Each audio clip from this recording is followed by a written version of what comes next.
الكلمة الآن للسيد إيف غوني مستشار مجلس الدولة الفرنسي مكلف بالتعاون الدولي.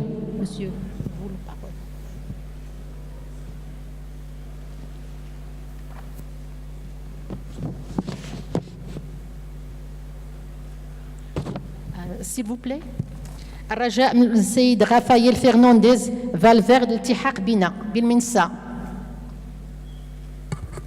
أستاذ رافائيل فرنانديز فالفيرد عضو المجلس العام للسلطة القضائية بالمملكة الإسبانية.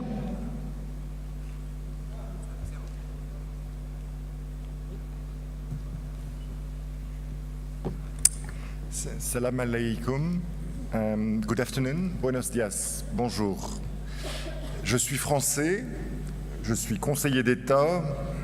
Mon intervention portera sur l'indépendance du juge administratif. Et c'est avec beaucoup d'humilité que je prends la parole devant vous aujourd'hui. Car traiter de l'indépendance du juge administratif constitue un défi périlleux devant un parterre composé majoritairement, sinon unanimement, de magistrats judiciaires, et à l'occasion d'un colloque organisé dans un pays, le Maroc, sans Conseil d'État, même si de nombreux pays représentés ici ont des institutions qui ont les mêmes attributions que celles du Conseil d'État de France. Je pense aux pays du Maghreb, du Machrek, aux pays de l'Union européenne, aux pays de l'Afrique subsaharienne. Cette indépendance se pose en des termes particuliers pour le Conseil d'État de France. Le Conseil d'État de France est en effet à la fois le juge de l'administration et le conseiller du gouvernement. Ses fonctions le rapprochent du pouvoir exécutif et même, selon ses détracteurs, l'en rapprochent dangereusement. Cette double fonction du Conseil d'État est le fruit d'une certaine conception française de la séparation des pouvoirs héritée de Montesquieu, tel que l'a brillamment rappelé le professeur Ben Abdallah. Nos amis étrangers, qui souvent la connaissent, ne la comprennent pas toujours, voire la désapprouvent. C'est le cas notamment de nos amis anglo-saxons, qui ont de la séparation des pouvoirs une conception différente. Pour eux, un juge ne peut conseiller celui qu'il juge. La réponse à cette critique est simple. Le juge administratif peut exercer son office à condition d'être indépendant. L'indépendance du juge administratif français, si vous m'autorisez à reprendre le vers bien connu de notre poète national Paul Verlaine, n'est ni tout à fait la même, ni tout à fait une autre que celle du juge judiciaire. Ni tout à fait la même, ni tout à fait une autre. Ce vers célèbre va structurer ma courte intervention. Dans une première partie, j'exposerai les différences qui existent entre l'indépendance du juge judiciaire et l'indépendance du juge administratif. Dans une seconde partie, je soulignerai les similarités qui les rapprochent. Le Conseil d'État de France est, comme son nom l'indique, d'abord un conseil. Son histoire remonte à l'Ancien Régime, à une époque où le Conseil du roi prodiguait ses conseils au monarque pour gouverner le royaume. Le Conseil du roi a survécu à la Révolution sous une forme rénovée, le Conseil d'État, fondé par Napoléon Bonaparte en 1799. Mais à cette fonction consultative s'est adjoint une seconde fonction, héritée de la méfiance ancestrale de l'exécutif pour le judiciaire, la fonction de juger, la fonction de connaître des requêtes dirigées par les citoyens contre les actes administratifs. Ainsi, le Conseil d'État, conseiller du gouvernement, est devenu le juge de l'État et des personnes publiques.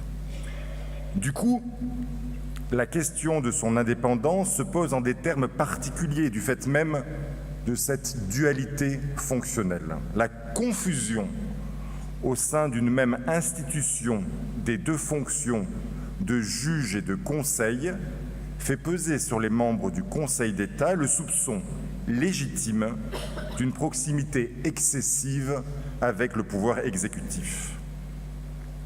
D'ailleurs, il a été jugé par la Cour européenne des droits de l'homme dans son célèbre arrêt Procola de 1995 que le fait pour le juge de l'administration d'en être simultanément le conseiller juridique méconnaissait l'article 6 de la Convention européenne des droits de l'homme qui reconnaît le droit à un procès équitable.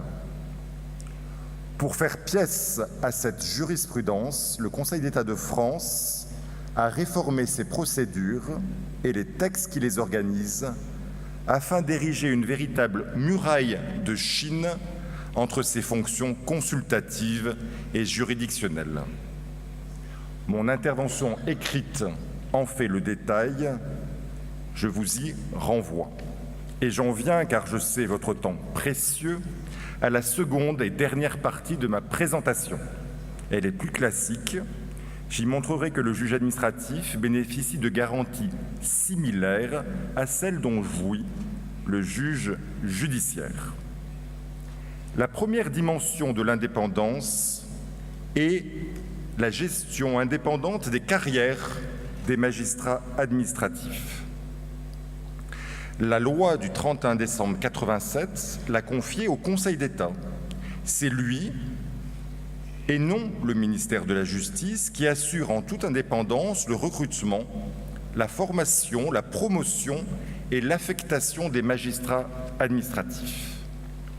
Il le fait sur proposition avec l'avis, parfois simple, parfois conforme, du Conseil supérieur des tribunaux administratifs et cours administratives d'appel. Ce Conseil supérieur joue un rôle similaire à celui du CSM, le Conseil supérieur de la magistrature, en ce qui concerne les juges judiciaires français, ou à celui du Conseil supérieur du pouvoir judiciaire, en ce qui concerne les magistrats marocains, et dont nous avons le plaisir aujourd'hui, ici à Marrakech, de célébrer le premier anniversaire. Au Conseil d'État, l'avancement se fait à l'ancienneté. Quand bien même les membres du Conseil d'État sont nommés en application de la Constitution par décret du Président de la République pris en Conseil des ministres, la gestion de leur carrière ne donne lieu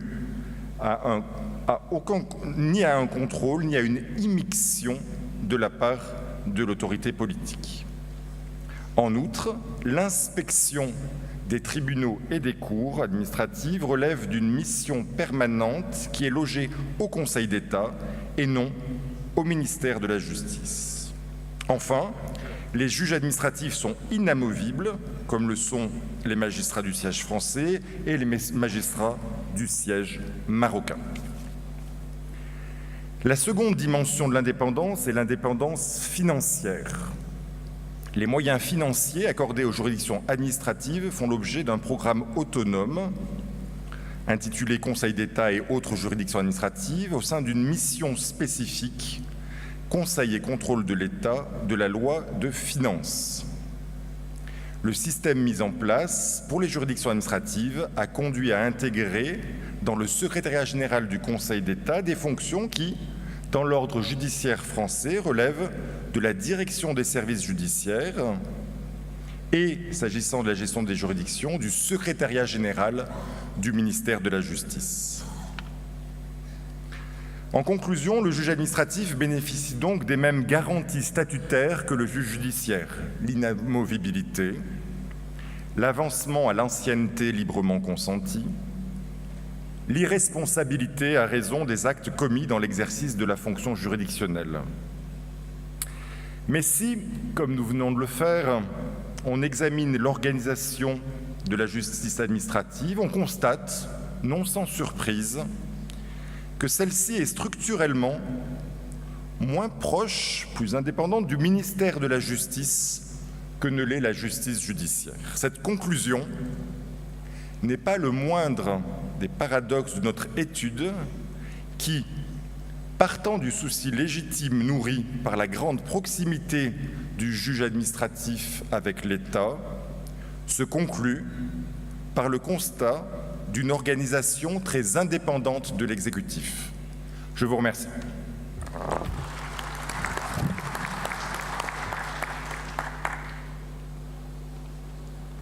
شكرا للأستاذ إيف غنين على عرضه القيم والمركز.